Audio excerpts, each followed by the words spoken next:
पितृपक्ष से जुड़ी एक रोचक कहानी है जो राजा हरिश्चंद्र से संबंधित है, जिन्हें उनकी सत्यनिष्ठा और न्यायप्रियता के लिए जाना जाता है।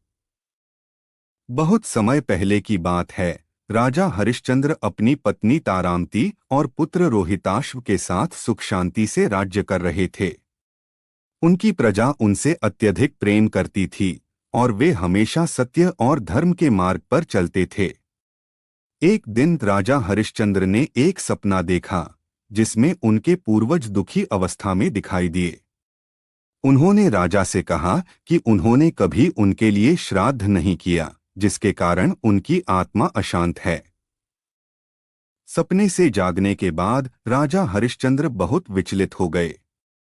उन्होंने अपने गुरु वशिष्ठ से परामर्श किया और उनसे पूछा कि क्या यह सपना सत्य था।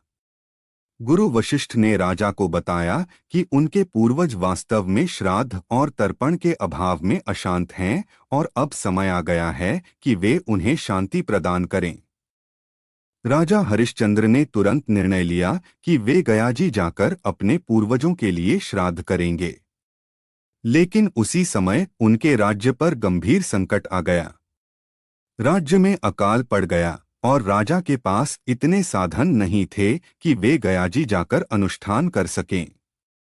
फिर भी उन्होंने अपने सत्य और कर्तव्य को सर्वोच्च माना और अपनी संपत्ति बेच दी। राजा हरिश्चंद्र ने श्राद्ध के लिए गयाजी की यात्रा की। गयाजी पहुंचने के बाद उन्होंने पूरे विधि विधान से अपने पूर्वजों के लिए श्राद्ध और तर्पण किया। जब उन्होंने अपने पूर्वजों के लिए श्राद्ध किया तो अचानक से आकाश से एक दिव्य प्रकाश प्रकट हुआ और उनके पूर्वजों की आत्माएं संतुष्ट होकर उन्हें आशीर्वाद देने लगीं।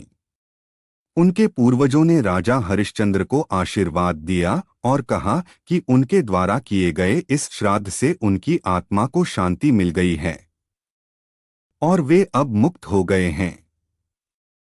इस घटना के बाद राजा हरिश्चंद्र ने न केवल अपने राज्य में शांति और समृद्धि वापस पाई, बल्कि उन्हें उनके सत्य और धर्म के मार्ग पर चलने के लिए ईश्वर का भी आशीर्वाद प्राप्त हुआ।